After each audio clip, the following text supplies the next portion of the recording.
Hello everyone, কেমন আছেন সবাই? গাইস আপনারা একটু দেখেন তো কি হলো, কি দেখলাম গাইস? আমি যেটা দেখছি আপনারাও কি সেটাই দেখলেন? একটু ভালোভাবে দেখেন তো, খেয়াল করেন তো একটু।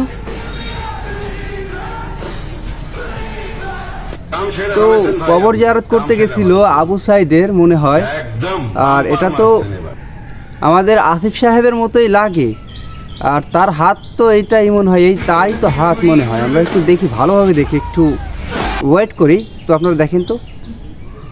হ্যাঁ, আমি একটু পজ করতেছি, আপনারা দেখেন, কেননা ভিডিও রেজুলেশনটা একটু খারাপ, তো তারপর আপনারা অনেক খেয়াল করে দেখেন। যদি ভালোভাবে খেয়াল না করেন তাহলে ধরতে পারবেন না। তো আপনারা একটু দেখেন। আমি একটু পজ করে রাখলাম। হ্যাঁ, আসিফ সাহেবের হাতের মতোই লাগে। তো ভিডিওটা যদি আমরা ছেড়ে দিই, আপনারা আবার দেখেন। তো গাইস, আমি আজকে বেশি কিছু বলতে যাচ্ছি না, কেননা আমি আগে নাহিদ সাহেবের বাবার একটা ভিডিও দিয়েছিলাম। সেখানে আপনারা আমাকে গালিগালাজ তো ভালোই করছেন, আমি আর গালি শুনতে চাই না ভাই। আপনি কাম সেরা ফেলেছেন একদম। তো দেখেন, আগের ভিডিওটা কি এডিট করা নাকি? মনে হচ্ছে এডিট করা, মানে 50% মনে হচ্ছে আমার এডিট করা। কেননা এই পরিবেশে এতগুলো লোকের ভিতরে তো এরকম কাজ আমার মনে হয় না যে কেউ করবে। তো তারপরও আপনারা একটু বিচার করেন, আমি আপনাদের হাতেই ছেড়ে দিলাম, আপনারা একটু দেখেন বিষয়টা।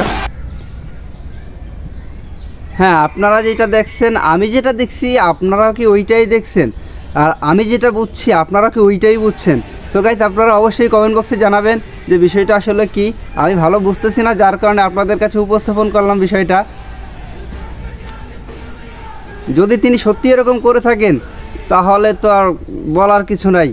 দেশে উল্লেখযোগ্য একটি স্থানে থেকে যদি তিনি এরকম কাজ করতে পারেন তাহলে তো আর বলার কিছুই থাকে না। আর যদি তিনি এরকম না করে থাকেন তাহলে তো ভালো আমাদের জন্য, কেননা তিনি উপদেষ্টা মহোদয়, বাংলাদেশের একজন, তার দ্বারা এরকম কাজ তো শোভা পায় না।